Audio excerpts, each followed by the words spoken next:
Assalamualaikum warahmatullahi wabarakatuh. Alhamdulillahi rabbil alamin. Wassalatu wassalamu ala asyrafil anbiya'i wal mursalin Sayyidina Muhammadin wa ala alihi wa sahbihi ajma'in. Amma ba'd. Pemirsa Sutra Channel yang sama-sama berbahagia, salah satu kalimat yang disenangi oleh Allah Subhanahu wa Ta'ala adalah kalimat istighfar. Rasulullah Shallallahu Alaihi Wasallam sudah dijamin masuk surga oleh Allah. Bahkan beliau adalah orang yang bersih dari dosa, tapi dia senantiasa membaca istighfar sebanyak 70 kali sampai 100 kali dalam sehari. Nah, apakah kita sudah dijamin masuk surga? La, tidak. Tidak ada jaminan kita untuk masuk surga. Tapi apakah bacaan istighfar kita sudah menghampiri, sudah mencapai 100 kali? Mari kita introspeksi diri kita. Rasulullah sendiri sudah dijamin masuk surga, ia membaca istighfar. Dia rutinitasnya membaca istighfar 100 kali, 70 sampai 100 kali dalam kesehariannya. Jadi, mari kita ucapkan istighfar, astagfirullahaladzim wa atubu ilaih. Karena itu adalah ucapan-ucapan yang disenangi oleh Allah Subhanahu wa Ta'ala. Dalam Al-Quran surah Nuh, Allah berfirman, "Faqul tustaghfiru rabbakum innahu kana ghaffara." Beristighfarlah kepada Tuhanmu, sesungguhnya Dia Maha Pengampun. Jadi Allah memang memerintahkan kita untuk beristighfar. Karena kenapa? Allah sudah tahu bahwa manusia itu tempatnya dosa. Mata kita asalnya ini dari penglihatan bisa menghasilkan banyak dosa. Apalagi lisan ini. Lisan ini sedikit-sedikit dosa, sedikit-sedikit gibah. Tidak dirasa kita menggunjing, tidak dirasa kita mencaci maki, marah-marah dan sebagainya. Ini lisan kita. Mana jempol kita? Jempol kita juga ini, ya samannya sekarang apa-apa dalam genggaman, apa-apa dalam ketik. Ini adalah asal atau unsur-unsur yang membuat kita berdosa. Oleh sebab itu wajib kita membaca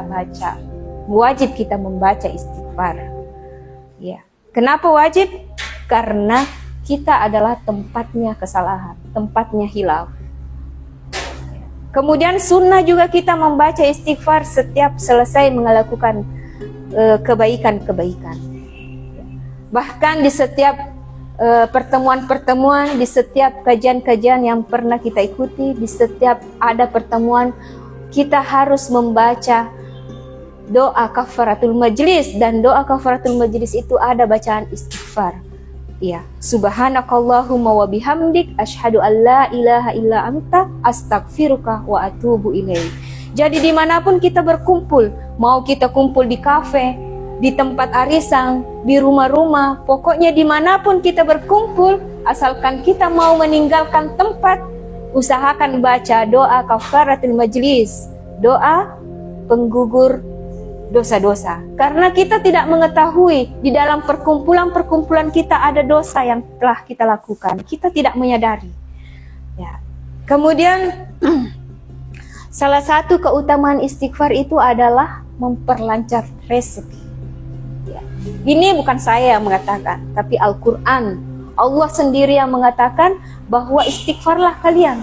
Iya. Dalam surah An-Nuh tadi dijelaskan bahwa yursilis sama alaikum midarara. Allah menurunkan hujan untuk kalian. Sebagaimana kisah sahabat Rasulullah, Umar bin Khattab pada saat itu ia keluar dari rumahnya dan berbondong-bondong bersama masyarakat untuk melakukan suatu permintaan untuk minta hujan. Tapi apa yang dilakukan oleh sahabat Umar bin Khattab radhiyallahu an, dia hanya beristighfar sehingga orang-orang di sekitarnya heran. Wahai Umar, kenapa kamu hanya membaca istighfar? Kita kan ini mau minta hujan. Kenapa kamu tidak berdoa sepanjang ini? Kenapa hanya membaca istighfar? Apa kata Umar bin Khattab? Dia membacakan ayat ini, surah An-Nuh ayat 10 sampai 12. Ya, karena memang dijelaskan bahwa yursilis sama alaikum midarara.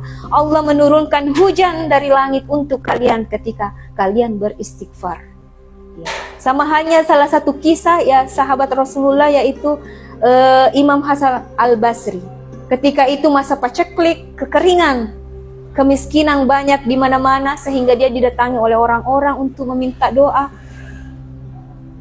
agar didoakan supaya masa kekeringan itu berakhir. Namun Imam Hasan Al-Basri juga hanya beristighfar. Semua orang komplain, kenapa hanya beristighfar wahai Imam Hasan? Apa kata Imam Hasan Al-Basri pada saat itu? Dia juga membacakan surah An-Nuh, surah Nuh ayat 10 sampai 12. Iya, karena memang di dalam ayat itu dijelaskan beristighfarlah kalian, niscaya Allah terima istighfarmu, Allah terima ampunanmu. Sesungguhnya Allah juga menurunkan hujan dari langit dan melipat gandakan harta dan anak-anakmu, dan juga melipat gandakan kebun-kebun dan sungai-sungai. Itu ya dalam surah Nuh ayat 10 sampai 12. Jadi ada orang yang galau untuk tidak ada anak, istighfar solusinya. Ada orang yang mau harta, istighfar solusinya. Ada yang mau urusannya lancar, istighfar solusinya. Ini Al-Quran sendiri yang menjelaskan.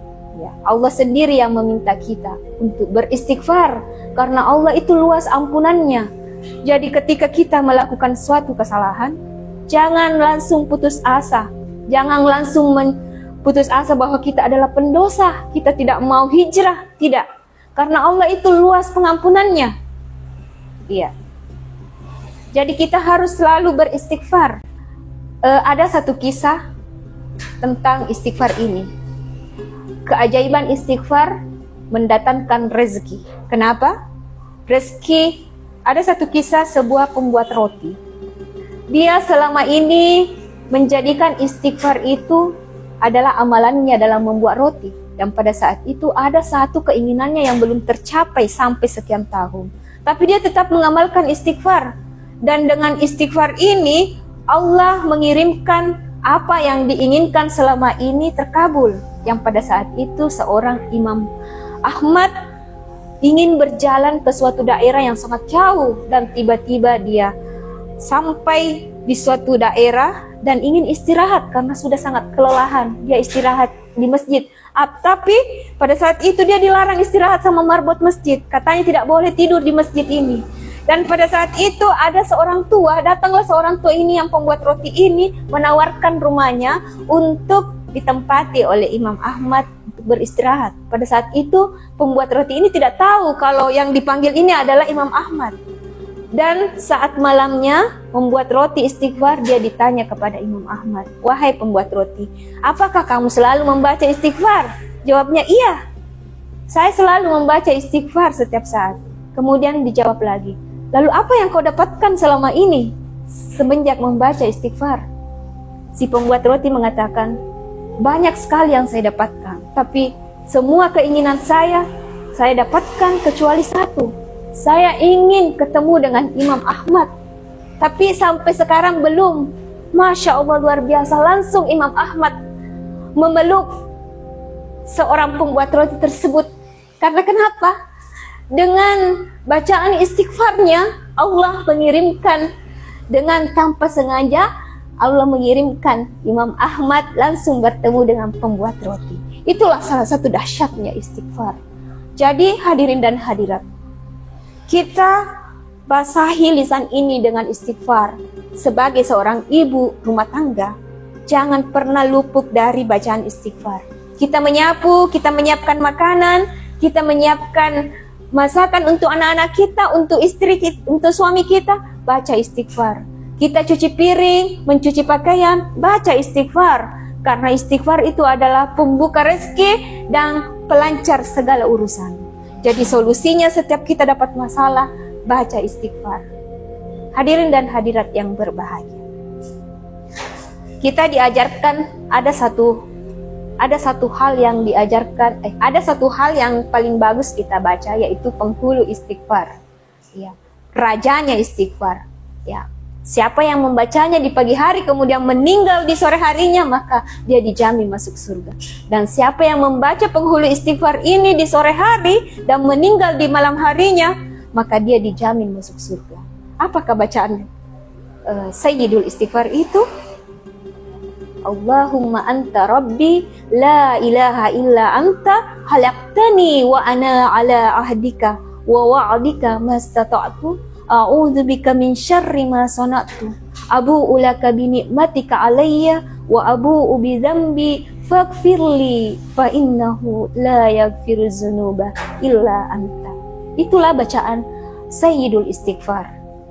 Perlu kita hafal. Baik, lebih dan kurangnya mohon dimaafkan. Assalamualaikum warahmatullahi wabarakatuh.